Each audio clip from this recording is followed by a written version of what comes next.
எல்லாரும் ஒன்னா இருக்கணும்னு உனக்கு ஆசையே இல்லையாமா? எல்லாரும் சந்தோஷமா இருக்கணும்னு எனக்கும் ஆசையா தான் இருக்கு. தனித்தனியா இருந்தாதான் அது நடக்கும்னா அப்படியே இருக்கட்டுமே. என்னம்மா, எல்லாரும் ஒரே மனசோட தானே இருக்கோம். நீ மட்டும்தாம்மா வேற மாதிரி யோசிக்கிற.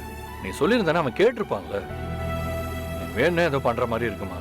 பரவாயில்லடா, நீ அப்படியே நினைச்சுக்கோ. பாக்யா, ஒரு நிமிஷம்.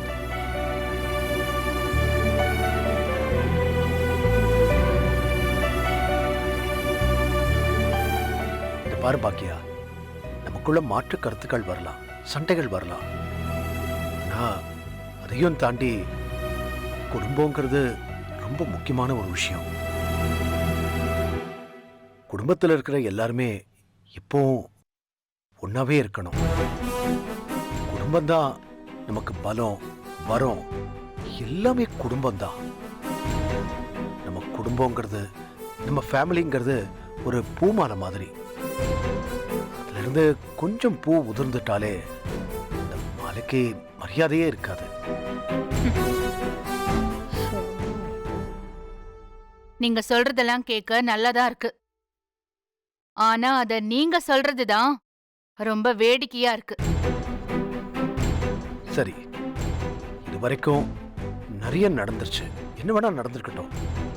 ஆனா எல்லாத்தையும் தாண்டி இது நம்ம குடும்பம்.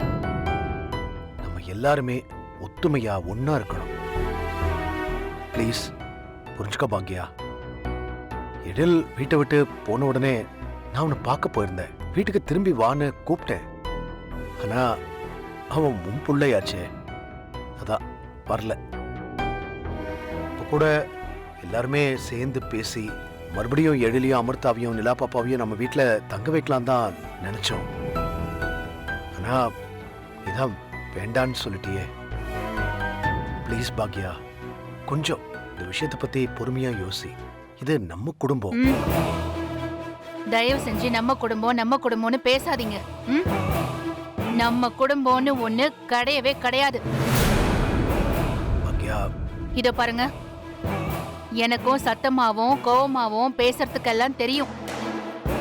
அடுத்தது நான் ஏதாவது பேசி அதனால உங்க ஹார்ட்டுக்கு எதுவுமே ஆயிடக்கூடாதுல்ல. அதனாலதான் பொறுமையா பேசிட்டு இருக்கேன்.